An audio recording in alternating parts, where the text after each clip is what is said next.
The courtroom was about to wrap things up, but when the door opened and a girl walked in with an envelope in her hands, the story took a completely different turn. Write down where you're watching this story from, because sometimes the truth comes from where you least expect it. The judge's gavel hit the table with such force that the sound echoed throughout the courtroom like distant thunder. William Bradley, the once famed founder of Starlight Innovations, sat at the defense table. His broad shoulders sagged under the weight of the verdict he'd just handed down. His blonde hair, tinged with gray, was slightly disheveled, and his usually energetic blue eyes now stared into space. The jury had awarded $962 million to 5 women who accused him of creating intolerable working conditions and unfair treatment at his tech empire. Prosecutor Elizabeth Ford, a tall woman with short blonde hair and a sharp navy suit, stood before a crowd of reporters. Her voice rang with triumph. This verdict proved that no one was above the law, not even a billionaire. The 5 plaintiffs, Lauren Walker, Hannah Thompson, Emily Grant, Sophia King, and Olivia Moore, stood behind her. Their faces were serious, but there was a spark of victory in their eyes. Lauren, the eldest, held herself with cool confidence.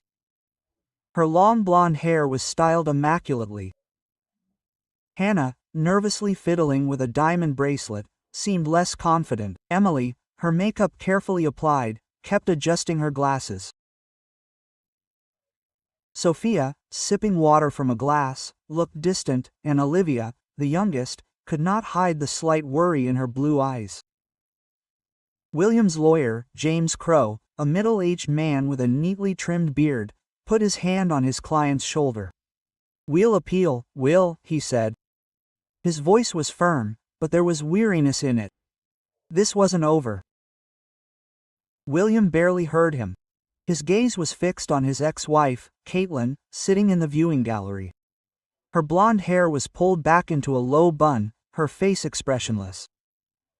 But he could see the disappointment in her blue eyes, framed by fine lines. They had divorced 7 years ago after his obsession with work had ruined their marriage. But William had still hoped to win back her respect, if not her love. Now that hope seemed elusive, fading like smoke. Judge Richard Nelson, an older man with thick gray eyebrows and a stern gaze, was about to adjourn the trial when the courtroom doors swung open. "Wait, they're lying." A child's voice cut through the din like a beam of light in the darkness. Everyone turned. A little girl of about 11 stood in the doorway, her blonde hair neatly braided into 2 pigtails and her eyes determined. Her blue backpack, tattered with a faded unicorn emblem, was clutched tightly to her chest, and her slightly worn sneakers squeaked on the marble floor as she strode forward with determination. Her freckled face was serious, but her eyes were lit with a fire that made even the reporters freeze. "Young lady, this is a courtroom," Judge Nelson began. His voice was stern, but there was curiosity in it. "My name is Ava Bradley, I am 11 years old, and these women are lying about my daddy," the girl stated. Her voice trembled with emotion, but not with fear. She straightened up like a little soldier ready for battle. The 5 looked at each other, their faces momentarily worried. Lauren Walker, the oldest, whispered to Hannah, leaning toward her. "Who is that girl?" Hannah shrugged. Her fingers tightened on her bracelet. Emily frowned. Her glasses slid down her nose slightly. Sophia set her glass down. Her gaze grew sharp. Olivia, the youngest, bit her lip. Her eyes darted around the room. "Your Honor, this is absurd." Elizabeth Ford protested. Her dark blue suit emphasized her imperious posture. "The child needs to be taken out immediately. This is no place for such antics." Caitlin jumped up. Her blue eyes widened in surprise. She adjusted her dark green dress. Her movements were abrupt. "Ava, what are you doing here?" she exclaimed. Her voice was full of worry. "You should be at school." But Ava was not listening.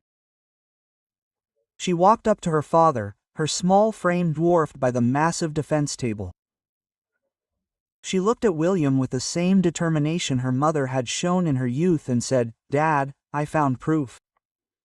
I know you didn't do what they're accusing you of." Quote. William looked at his daughter. His heart sank.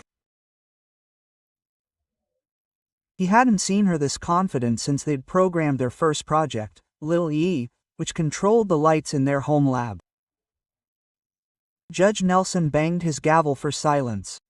His thick brows drew together, but there was a flicker of genuine concern in his eyes. "Order, I demand order in this courtroom."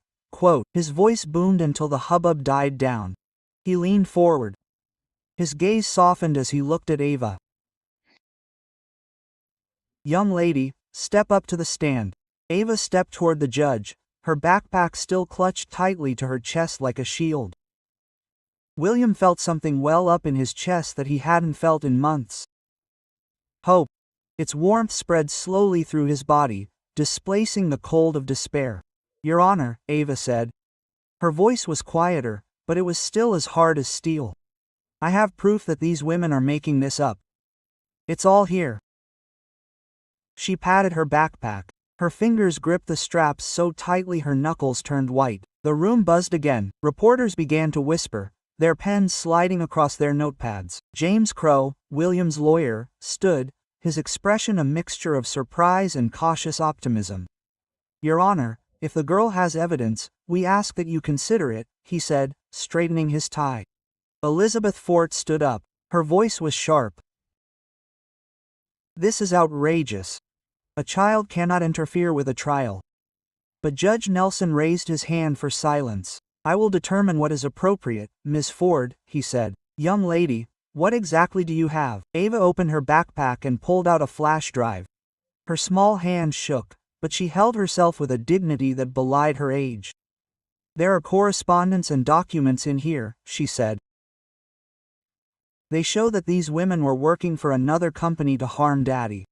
The courtroom erupted in whispers. Lauren Walker went pale, her hands clenched into fists. Hannah turned away. Her face was ashen. Judge Nelson took the flash drive. His face was unreadable. "This is a serious allegation, young lady," he said. "We will look into it. The trial is adjourned pending a review of the evidence."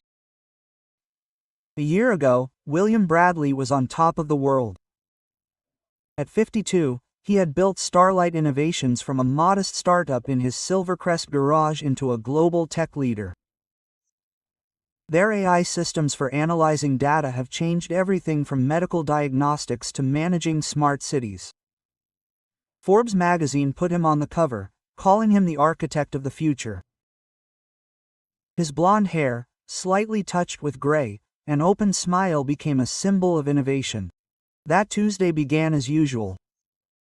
William arrived at the glittering glass office of Starlight Innovations in the center of Silvercrest at 6 a.m., ahead of most of the employees.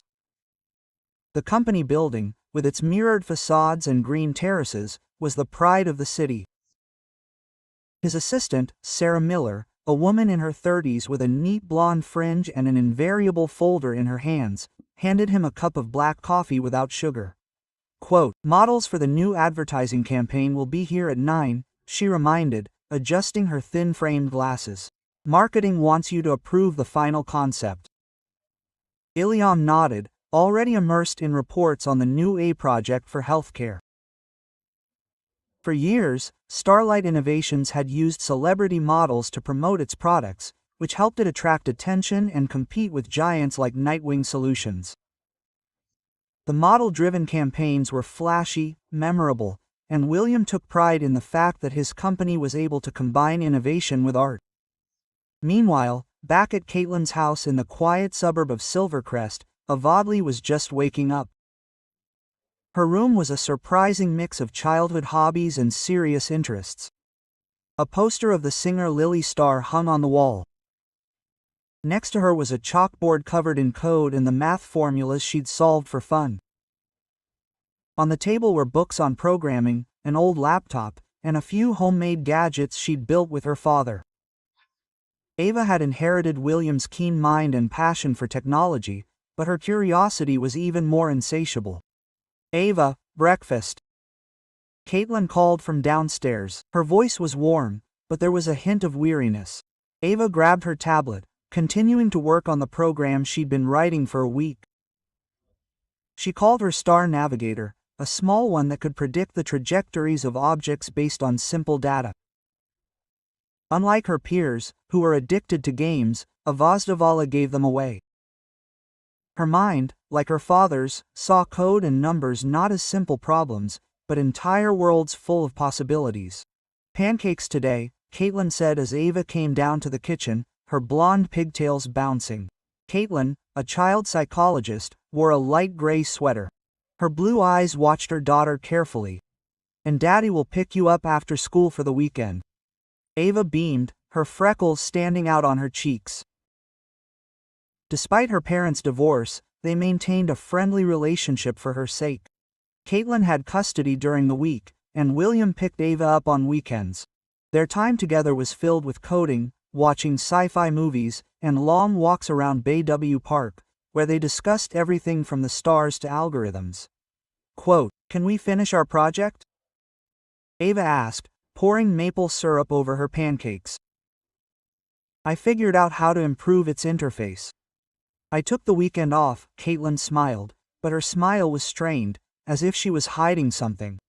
Ava noticed it, but decided not to ask. When William picked her up after school, he was unusually silent. His dark blue suit was slightly wrinkled, and his fingers were nervously gripping the steering wheel. Usually he peppered her with questions about school, about her projects.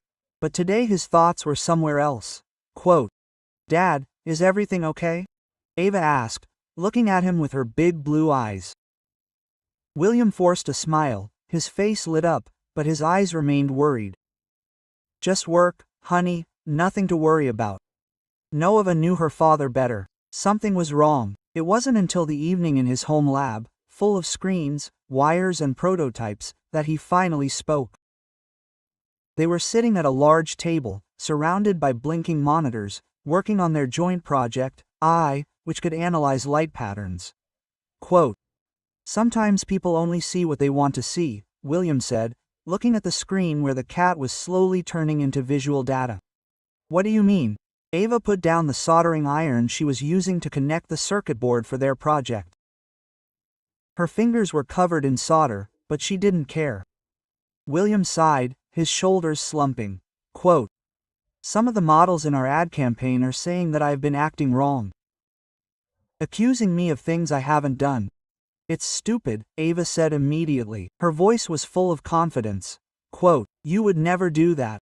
William smiled sadly, his eyes softened. Quote, "I know, and you know. But proving it to others won't be easy." He didn't tell Ava that the accusations had already cost him 2 major international contracts, or that the board of directors was meeting on Monday to discuss his future at Starlight Innovations. The company he had built from scratch was now hanging by a thread, and William felt the ground shifting beneath his feet.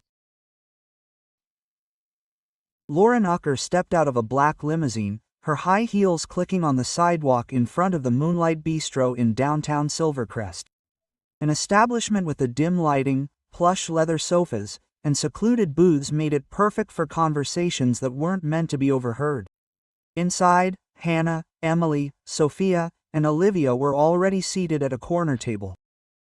Hannah was fiddling with her diamond bracelet. Her fingers were shaking. Emily was checking her makeup in the mirror. Her movements were mechanical. Sophia was sipping a cocktail. Her face was calm, but her eyes were tense. Olivia, the youngest at 22, kept glancing toward the door. Her blonde curls bobbed. The lady greeted them, Lauren, sitting down with Grazia, honed by years of modeling. At 33, she was the eldest and by far the leader of the group. Her blonde hair was styled in an elegant updo, and her deep red dress exuded confidence.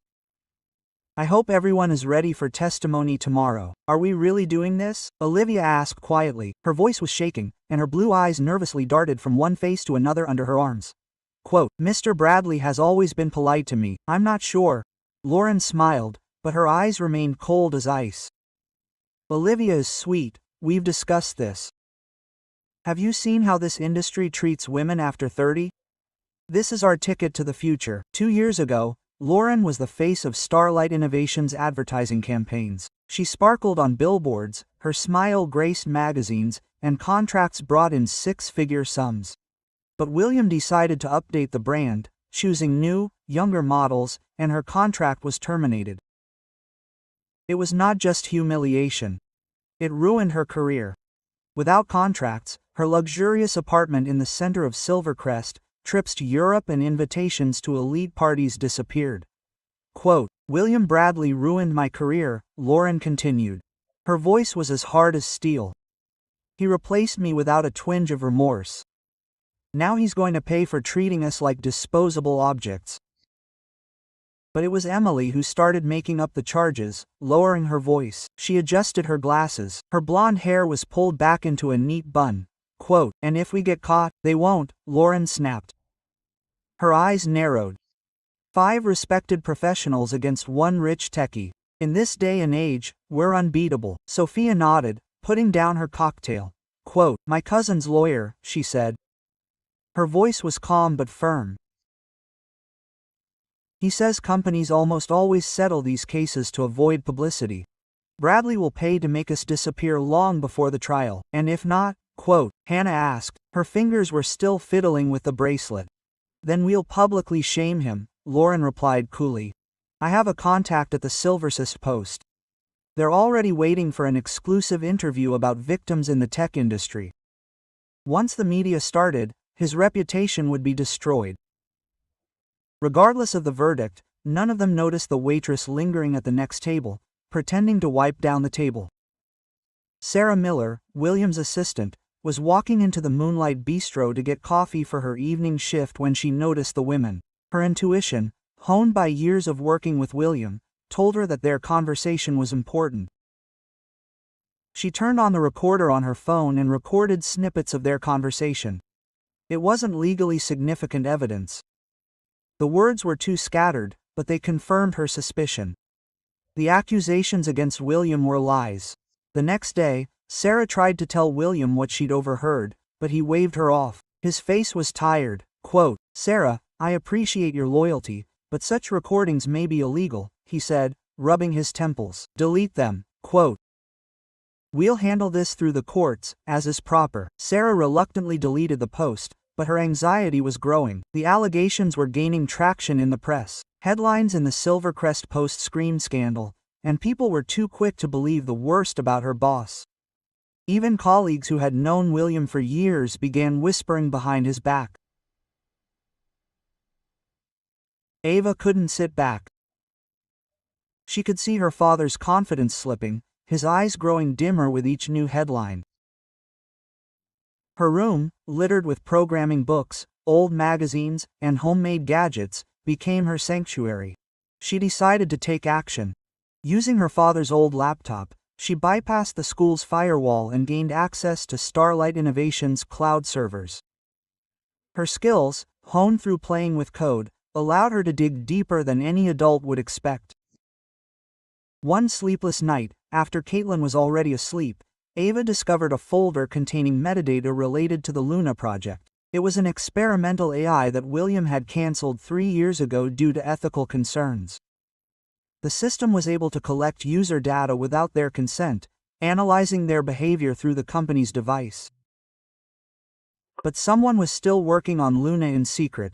The correspondence pointed to Lauren Ucker and her connections to a competitor, Nightwing Solutions. Ava realized that this was about more than just her father's reputation. If Luna was still working, millions of Starlight Innovation users could be under surveillance.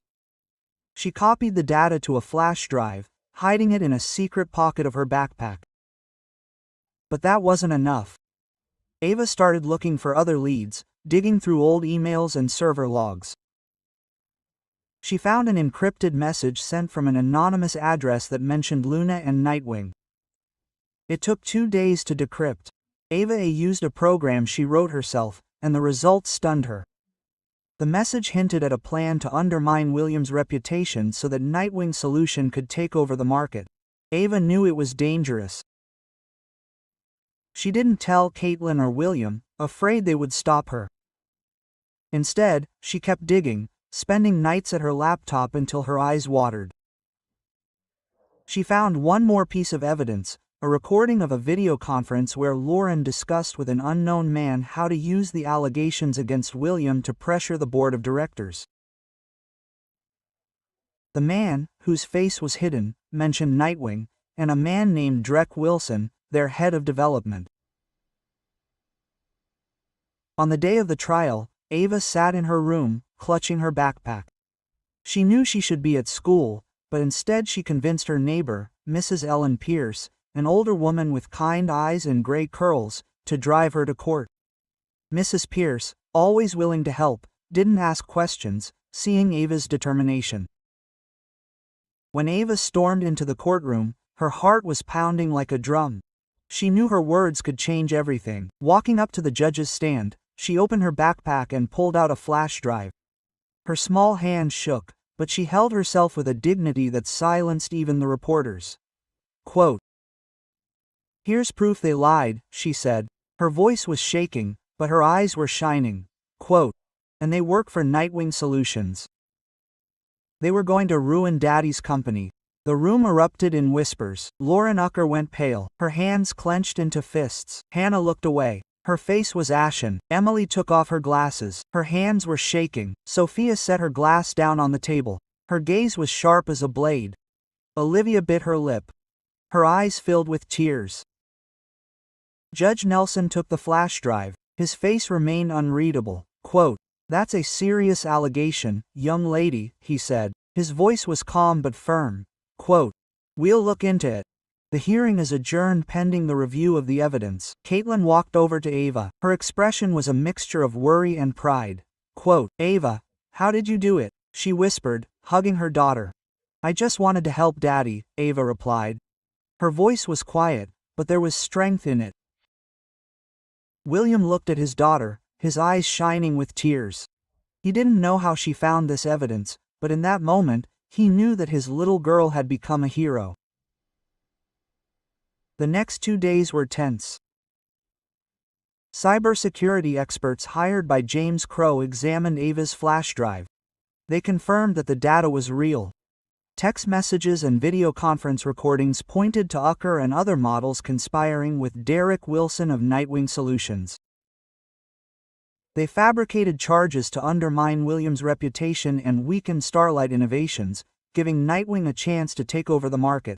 Moreover, Project Luna was indeed continuing to operate in secret, collecting data from the company's devices, including the Bradley family's personal devices. Judge Nelson resumed the hearing. He announced that the charges against William were dropped, and the case against Lauren, Hannah, Emily, Sophia, and Olivia was dismissed. Is referred to the District Attorney's Office for investigation into conspiracy and fraud. Derek Wilson was arrested and Nightwing Solutions faces regulatory scrutiny. Starlight Innovations released an update to all devices to eliminate traces of the moon. William personally oversaw this, working with a team of engineers day and night. The company also announced the creation of a new technology ethics department to prevent similar violations in the future. 3 months later, Ava stood in the school library, where she was being awarded for her contributions to the school science club. Her Star Navigator project had won first prize in a citywide competition, and now she was being invited to a summer program at West Bar University. Caitlin and William sat in the front row, their faces alight with pride. Quote, "You're incredible," Caitlin whispered, hugging her daughter after the ceremony. "It's all because of you," Ava replied. Her eyes were shining. William joined them, his smile wider than ever. Quote, "You didn't just save me, Ava," he said. "You saved the company and maybe millions of people." Ava shrugged, her freckles standing out brightly on her cheeks. "I just wanted to do it right," she said. 6 months later, Starlight Innovations held its annual charity Halo concert in downtown Silvercrest. The hall was decorated with sparkling garlands, and the tables were laden with gourmet food. William and Caitlin stood next to each other for the first time in years. Their relationship, though not completely restored, had become warmer. Ava, in a simple blue dress, stood between them, her pigtails decorated with little stars. When Ulm was invited on stage for Note's performance, he surprised everyone by inviting Eva to join him. Quote, "Ladies and gentlemen," he began, putting his arm around his daughter's shoulders, "this has been the most difficult year of my life. My company almost collapsed because of deception, but it was saved by the courage of this little girl." The crowd burst into applause. Eva, blushing, stepped to the microphone. "Technology should help people, not harm them," she said. Her voice was clear and confident. "I want a future that is fair, where everyone can trust what they create." William announced the creation of the Ava Bradley Fund for Ethical Technology, which will oversee data transparency at Starlight Innovations and support young inventors. The fund has already raised $200,000, some of which has gone towards scholarships for high school students who dream of a career in tech. As they walked off the stage, William whispered, "You changed everything, Ava. Not just for me, but for everyone who believes in fairness." Quote, "We did this together, Dad," she replied, smiling. Outside, a soft snow was falling, covering Silvercrest in a white blanket. Ava stood between her parents, watching the snowflakes dance in the light of the lanterns. Her backpack, the same tattered blue, lay at her feet, full of new ideas and projects. Tomorrow would bring new challenges, new mysteries to solve. But today, she knew, the truth always wins, if you have the courage to seek it. Within a year, Ava Bradley's story had become legendary in Silvercrest. Students at Greenwood High, where she attended, formed the Stars Parks Club, inspired by her example. Ava became an honorary member, though she preferred to spend her time in the library working on new programs.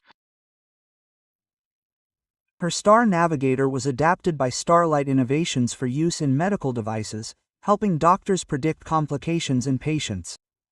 Caitlin and William began seeing each other more often, not only for Ava's sake, but because their shared pride in their daughter brought them closer together. They did not return to marriage, but their friendship was stronger than ever. Caitlin even began consulting on ethics for Starlight Innovations, helping create programs for kids interested in technology. Sarah Miller, William's assistant, was promoted to head of the new cybersecurity department. She often joked that Ava was her unofficial mentor, and even asked the girl to teach a master class for her team. Ava, embarrassed by the attention, agreed, but insisted that her friends from school participate too. Lauren Walker and her accomplices faced legal action, but Ava held no grudge. "They made a mistake," she once told Caitlin, "but I believe that people can change." Her words became the motto of the Ava Bradley Foundation, which continued to grow. Westboro University offered Avi a scholarship when she graduated, but she just laughed. "That's too far. First, I want to win the 8th grade science fair." Quote. At the next Starlight Innovations Gala, Ava presented her new project, a program that helped underprivileged children learn computer programming. The crowd stood up and William and Caitlin, sitting in the front row, burst into tears. "She's our star," William whispered to Caitlin. "No," Caitlin replied, smiling. "She's everyone's star." Outside, the snow continued to fall, covering Silvercrest in a soft white blanket. Ava stood by the window. Her backpack was full of new ideas, and her heart was full of hope. She knew that new challenges awaited her, but now she was sure that with truth and courage, any challenge could be overcome. If this story touched your heart, like and share it. Write in the comments if you believe that one child can change the world, and tell us what city you are from. Subscribe to our channel so you don't miss new stories that inspire and remind you. The truth is something worth fighting for. They built a lie for months, but one voice destroyed it in 5 minutes. He lost everything except his daughter. And that was enough to get his name back. Like and share this story, because sometimes justice comes in children's shoes.